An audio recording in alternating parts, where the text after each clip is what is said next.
Olá pessoal, tudo bem? Estou aqui de novo para conversar com o seu coração e não com o seu cabeção. Se você sente afinidade com a minha energia, então esse vídeo é para você.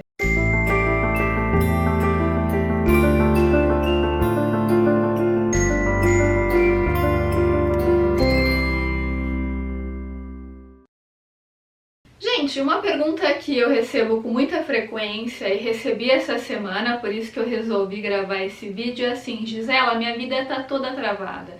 Vida material tá travada, vida emocional tá travada, não consigo me relacionar com ninguém. O que você sugere para minha vida destravar e para as coisas começarem a andar, para eu entrar no fluxo da vida, né, para a vida se abrir para mim, para as possibilidades acontecerem? A primeira sugestão que eu dou para qualquer coisa acontecer na nossa vida, e ela é óbvia, mas a gente esquece dela porque a gente se identifica com o ego, é a gente sair da ansiedade. Tem uma máxima da lei da atração que é um clichê, e não é à toa que é um clichê, porque ela é muito sábia, né? Que fala o seguinte: você não atrai aquilo que você quer, você atrai o que você vibra. Então, quando você está muito ansioso ou ansiosa na expectativa de um determinado resultado, ou seja, quando você faz algo não pelo prazer de fazer, pela alegria, por amor, pela sua realização pessoal, mas quando você faz tentando controlar o resultado, com foco no resultado, você está causando o tal do efeito Zenão, né? Você paralisa o desenvolvimento do processo, porque a sua própria ansiedade, o seu próprio desejo, a sua própria expectativa em relação a um resultado já acaba impossibilitando que ele se manifeste na excelência, porque para algo se manifestar na nossa vida são 3 passos. Isso é algo muito dito num livro que é um best-seller, que eu já falei várias vezes aqui, que é o Peça e Será Atendido. Então, primeiro você visualiza o que você quer, você se encanta, você se conecta com a energia. Esse é o primeiro passo. O segundo passo é você soltar, se entregar para deixar que o universo faça a parte dele, sem você querer colocar o seu ego na frente, sem você desejar manipular a situação. O terceiro passo, que é o mais importante, muitas vezes o mais difícil para a maioria das pessoas, é se colocar na frequência necessária para que você receba aquilo que você visualizou, ou seja, você tem que ficar no modo receptivo. Esse modo receptivo, ele não depende do seu desejo, do que você quer intelectualmente. Ah, eu quero dinheiro, eu quero um relacionamento. Tanto faz o que você quer. A grande questão é o que você vibra. Você tem que se alinhar vibratilmente com aquilo que você deseja, com aquilo que é o melhor para você. E para isso você precisa estar vibrando com boas energias. É isso que é o principal. Por isso que a ansiedade atrapalha o processo, porque ela bloqueia esse terceiro passo, que é o da receptividade. Muitas vezes, quando você está se queixando de que algo não vem, de que algo que você gostaria não se manifesta na sua vida, e você está indignado com a vida, brigando contra a realidade, você fica se comparando com outras pessoas que conseguiram aquilo antes do que você briga com a humanidade, você briga com as forças universais. O que você está fazendo quando você está brigando com a realidade e se comparando? Você está se identificando com o ego, porque o ego ele vive da comparação. Se você está se comparando demais, você não está olhando para você, você está identificado com o ego, que é seu falso eu. E aí você sai do modo receptivo, né? Para você ficar no modo receptivo, para aquilo que você visualizou poder chegar, você tem que se sentir merecedor de receber, e para isso você tem que parar de focar na falta. Parar de olhar para a escassez, parar de se queixar da escassez. Quando você para de focar na escassez, você para de vibrar na frequência da falta. E como é que você faz isso? Quando você para de olhar o que você não tem e quando você começa a agradecer o que você tem e o que você é. Já indiquei aqui várias vezes o livro A Magia, da Rhonda Byrne, que tem 28 dias de exercícios de gratidão para treinar o seu cérebro a focar na luz. É um treino maravilhoso para você se habituar a olhar para aquilo que você tem, ao invés de você olhar e reclamar daquilo que falta. Então, de tanto você ir praticando essa energia de gratidão no seu dia a dia, você vai percebendo que você não tem nem mais tempo para ficar ansioso, para ficar se queixando daquilo que falta. Então você olha para tudo na sua vida que você tem e você pode agradecer. Desde as coisas aparentemente mais banais, a roupa que você usa, né? Coisas que você faz no seu dia a dia que normalmente você não observa e não agradece. Então, você começa a agradecer o nascimento do sol, você começa a agradecer a água que você bebe, você começa a agradecer as pessoas da sua família, mesmo aquelas com as quais você tem dificuldade de relacionamento. Você começa a olhar tudo que você aprendeu com aquele relacionamento difícil, o como aquilo, mesmo que de forma indireta, foi uma mola propulsora para a expansão da consciência. Você começa a agradecer o seu corpo, você começa a agradecer por estar respirando, você começa a agradecer por tudo, não como um autômato, não agradecer por agradecer, sem refletir sobre isso, mas porque você tem olhos para ver e ouvidos para ouvir, como diria Jesus, né? Porque você sabe olhar a luz diante de tudo que acontece. E quando você vai treinando o seu cérebro a focar na luz, a focar nas bênçãos da vida, você vai percebendo que naturalmente você começa a se desapegar dos resultados que você deseja ter para a sua cocriação. Porque o que é o processo de soltar, que é tão dito na cocriação e tão fundamental? Porque é justamente o soltar, o se entregar, o aceitar a realidade que faz com que as coisas aconteçam com leveza. Quando você tem que fazer muito esforço para algo acontecer, no sentido de brigar com a vida, quando você se desalinha com a fonte para algo acontecer, você não está vivenciando o processo de soltar. Então, por exemplo, você quer viver um grande amor na sua vida. Aí você visualiza, você se imagina se relacionando com uma pessoa incrível, sendo super feliz, e você visualiza aquele encantamento. Você não pode visualizar ninguém específico para não interferir no livre-arbítrio do outro, né?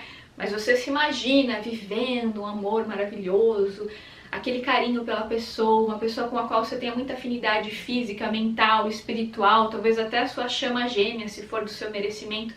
Então você sente aquilo no seu corpo como se já fosse real, como se já estivesse acontecendo. Mas se ao mesmo tempo que você faz isso, você se apega ao oposto, à dualidade, você fala assim, ah lá, a fulana nem cocriou direito e em um mês conheceu o amor da vida dela. Olha só como a vida dela é fácil. Para ela tudo acontece. Deus gosta mais dela do que de mim. Para mim tudo é difícil, para mim nada acontece.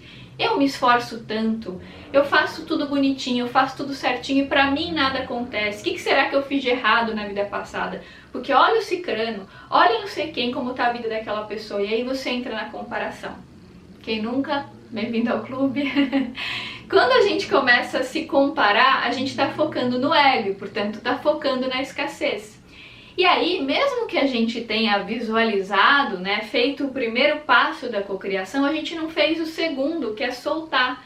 Porque se você está se comparando, está focando na falta, focando na escassez, você não está soltando, você não está aceitando a realidade, você não está se entregando. Você está o tempo todo brigando contra a vida. Ah, porque o fulano tem, mas eu não tenho. Porque olha lá não sei quem o que fulano fez. Ah, porque eu não sei o quê. Você está o tempo todo se colocando numa frequência de vítima. E quando você se coloca nessa frequência de vítima e fica olhando o tempo todo para a falta, por se comparar com outras pessoas, por se achar inferior ou se achar superior, quando você começa a fazer isso, você começa a vibrar na frequência do ego e não na frequência do ser. E esse é o grande diferencial, gente.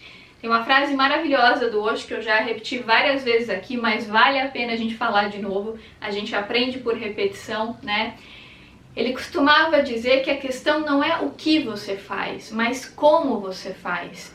Ou seja, você pode até fazer uma caridade, mas se você faz essa caridade por raiva ou para se autoafirmar, a questão não é o que você faz, mas a frequência com que você faz, o seu jeito, a energia que você coloca ali.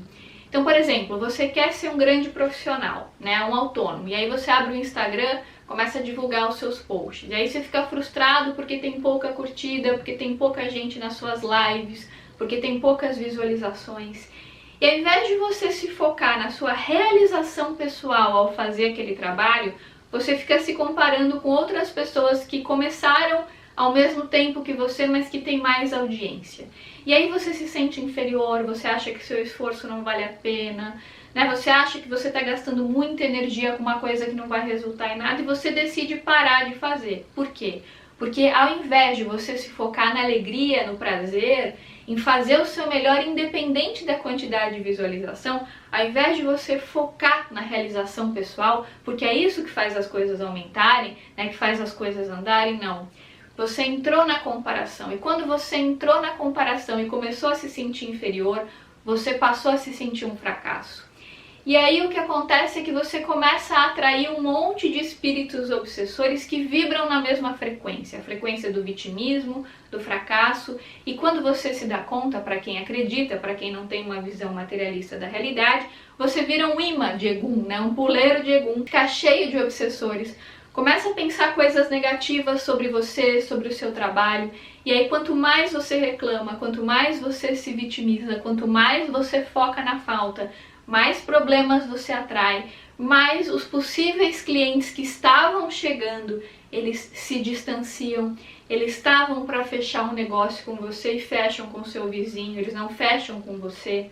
Outro que ia te pagar atrasa o pagamento, outro que estava fechando um pacote desiste, outro que já fazia um trabalho com você cancela e começa a fazer com outra pessoa. Isso tem muito a ver, gente, com a nossa vibração, com aquilo que a gente está emanando. Quando a gente começa a se comparar e, portanto, a vibrar na energia da falta, ao invés de coisas boas acontecer, muitos de nós, a gente idealiza assim, se eu reclamar com a vida, né? Se eu reclamar com Deus, ele vai ficar com pena de mim e vai me recompensar. E na verdade, gente, é o oposto. Lembra da frase clichê da lei da atração que eu falei aqui no começo? A gente não atrai o que a gente pede, a gente atrai aquilo que a gente emana, aquilo que a gente vibra, os sinais que a gente emite. Então, se eu estou precisando de cliente, eu não vou atrair mais cliente reclamando da falta de cliente. Eu vou atrair colocando o meu melhor, a minha alegria, a minha luz no meu trabalho, realizando o meu trabalho com convicção, com fé, colocando o meu melhor ali, para que um possível cliente possa sentir a minha luz, a minha vibração. Ele vai pensar, poxa, eu quero um trabalho dessa pessoa, olha como essa pessoa vibra a luz, também quero vibrar assim.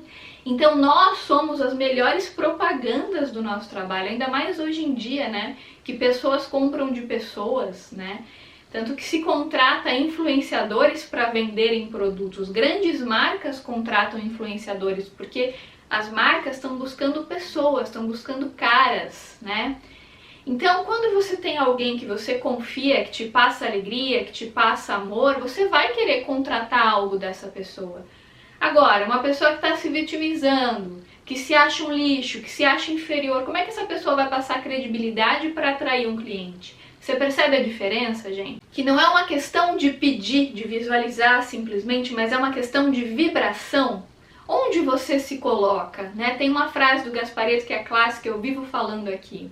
Você está onde você se põe. Onde você está se colocando agora? Né? Qual o valor que você se dá?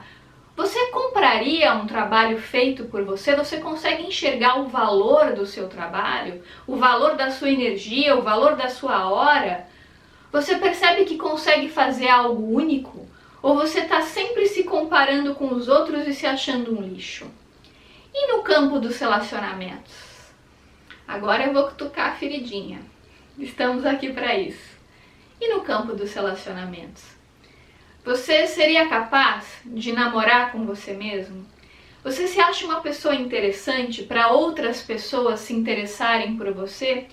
Ou você é do tipo que quando alguém te elogia, você fica pensando como aquela pessoa pode ver algo de bom em você? Será que essa pessoa está querendo alguma coisa? Será que essa pessoa está com uma intenção ali subliminar, subreptícia, por isso que ela está te elogiando? Como assim alguém pode gostar de você e te elogiar? Você é do tipo que fica questionando por que alguém te elogiou ou você consegue enxergar o seu lado luz e passar isso adiante, passar isso para as pessoas? Como é que é a sua relação com o seu corpo? Você consegue realmente se sentir bem com o seu corpo? Se sentir pertencente a si mesmo? Ou qualquer crítica que alguém faz para você, o seu ego já fica completamente ofendido e você desiste de tudo? Gente, os grandes mestres da humanidade, as pessoas mais luminosas que já passaram por aqui, foram extremamente criticadas. Vocês imaginem se cada crítica que elas ouvissem as desestimulassem a realizar o trabalho, quantos grandes gênios e seres luminosos a humanidade teria perdido. Então, por isso que a gente tem que meditar para aprender a não se identificar com aquilo que é periférico e para olhar para o que é essencial. Porque uma crítica só pode abalar aquilo que é periférico em nós e não o que é essencial. Se você ama o que você faz, se você reconhece a sua luz, se você consegue emanar essa luz, não é uma crítica de uma pessoa sem noção, outra que pode te abalar. Fique firme nos seus propósitos, no que você acredita, se conecte com o seu eu real. Quando a gente está desestimulado, entediado, é porque a gente está desconectado da fonte, da energia amorosa. A gente não pode se desconectar completamente da fonte, porque o todo faz parte de nós. A gente pode escolher diariamente o quanto a gente quer se conectar com esse todo ou não. Isso depende da nossa vibração. Então, se a nossa vida está muito travada, a primeira coisa que a gente deve fazer é sair da ansiedade, se desapegar de qualquer resultado. Claro, se você puder contratar um profissional de saúde, um psicólogo, um psiquiatra para te ajudar, é muito aconselhável. Ah, Gisela, mas eu não tenho dinheiro. Procure pelo SUS, procure as clínicas escola de psicologia, procure sites que oferecem, né, valores simbólicos para atendimento. Tem muita opção, gente. Além disso, medite. Associe a sua psicoterapia à meditação. Faça visualizações positivas. Ouça músicas que elevem a sua frequência, ouça mantras que elevem a sua vibração, que façam você se conectar com a alegria, né? Procure ouvir músicas que te alegrem, porque todos nós, gente, a gente tem alegria dentro da gente, só que a gente tem aquela ilusão de ficar esperando um grande fenômeno acontecer para aí sim a gente ficar feliz. Esses grandes fenômenos são raríssimos na nossa vida. A gente tem que aprender a encontrar essa alegria nas pequenas coisas. Não por conta de um evento externo, mas porque a gente aprendeu a expressar a nossa própria amorosidade. A alegria, ela tem que ser um reconhecimento de algo que existe dentro de nós, e não a espera ilusória de um evento externo. Não é uma questão de esperar aquilo que vem de fora, é uma questão de reconhecer o que já existe dentro. E por isso é tão importante a gente entrar na frequência. E para entrar na frequência, a gente tem que parar de se queixar da falta, começar a focar cada vez mais na energia de gratidão, se desapegar de qualquer resultado, parar de se comparar com outras pessoas. O tempo da sua vida que você desperdiça se comparando com outras pessoas, se achando inferior, se colocando para baixo, essa mesma energia você pode direcionar para a sua vida, para o seu crescimento, para os seus caminhos se abrirem, mas sem expectativa que eles se abram. Vai desenvolvendo a energia amorosa dentro de você, porque mais cedo ou mais tarde isso vai se refletir fora, é uma lei, né, gente? A lei da correspondência, o que está dentro está fora, não tem jeito, isso é inevitável. Se você começa a entrar na frequência amorosa, ela começa a inevitavelmente reverberar dentro de você. É uma lei hermética básica, gente. Não é uma opção. Então nunca foi uma questão de buscar fora, mas de reconhecer dentro. E aí você percebe que quando você começa a se alinhar com a fonte, ouvir músicas que te levam, meditar, fazer terapia, claro, haverá momentos de tristeza, faz parte, a dor faz parte da vida, a dualidade faz parte da vida. Ainda vivemos num planeta de provas e expiações, mas você vai ter muito mais treino e maturidade emocional, inteligência emocional, para não se identificar com a tristeza, para deixá-la passar, porque a tristeza faz parte da vida, mas a sua consciência pode escolher cultivá-la ou não, e isso depende do seu grau de maturidade emocional. Quanto mais você se conhece, quanto mais você integrou, acolheu as suas sombras, menos você se identifica com a tristeza, menos você a desenvolve, menos você mergulha nela para se vitimizar em determinados casos. Você percebe sim que a tristeza faz parte da vida, mas que você pode, por consciência e percepção, escolher se conectar com a alegria. E aí você se torna um imã de coisas positivas, você se torna um incenso de luz e amor em todos os ambientes que você vai. A sua simples presença, o seu sorriso, o seu olhar, a sua luz, ilumina aquele ambiente. Porque você vai estar vibrando tanta coisa boa que isso vai contagiar as pessoas ao redor. Naturalmente, as pessoas vão querer se aproximar de você. Não é porque você ficou com uma cumbuquinha na mão implorando por atenção, implorando para ser olhado. Mas é porque você tinha tanto para dar, você irradiava tanta luz que as pessoas queriam estar perto. Quem não quer um melzinho, uma energia boa, todo mundo quer, gente. E assim fica mais fácil de você atrair para a sua vida relações mais dignas e saudáveis, porque você construiu essa relação primeiro aqui dentro. se integrando com o seu verdadeiro eu, parando de se identificar com os desejos efêmeros do ego, olhando para aquilo que importa, tendo olhos para ver e ouvidos para ouvir, não dando ouvidos para conselhos trevosos, não se identificando com a tristeza, não cultivando sentimentos negativos, sabendo que eles existem, sem ignorá-los, mas sem se identificar com eles. Isso é amadurecer, isso é soltar, isso é se entregar, isso é parar de brigar contra a vida. E aí você vai perceber que não por um desejo ilusório do ego, mas naturalmente as coisas na sua vida vão começar a destravar uma atrás da outra, uma bênção atrás da outra. E não porque você tem alguma expectativa de resultado, mas você está exercendo a sua missão com tanta luz, com tanta alegria, com tanto amor, sem esperar um resultado X, Y, Z. Você está tão solto, sem ansiedade, desapegado, que naturalmente as coisas começam a acontecer. Mas para isso, você teve que sair da falta, do olhar da falta, do foco na escassez. Você teve que reduzir a sua ansiedade, aceitar a realidade, aprender a viver o presente com entrega, com convicção, com conexão com a fonte. E assim você percebe que você vai estar cada vez mais conectado com o todo e atraindo as melhores bênçãos para a sua vida. Até coisas muito pequenas que são grandes bênçãos e que até então você não via como bênçãos. Agora você vai ter olhos para ver e ouvidos para ouvir. Gente, esse foi meu recadinho de hoje, espero que tenha tocado o seu coração, te motivado de alguma forma. Se você gostou do vídeo, lembra de deixar o seu like é importante, cada vez que você deixa uma curtida aqui no vídeo. O YouTube entende que esse conteúdo é relevante e o divulga para mais pessoas, assim você ajuda esse material a atingir outras pessoas, você ajuda o canal a crescer. E como sempre, gente, agradeço muito as mensagens tão carinhosas e generosas que eu recebo todos os dias de vocês, eu fico muito grata, muito honrada com tanto carinho. Eu adoraria ter tempo disponível para responder um por um, mas infelizmente não é possível. Mas saibam que eu leio a maioria das mensagens e sempre as recebo com muito carinho, com muita gratidão. Então é isso, gente. Um grande beijo para vocês e até os próximos vídeos.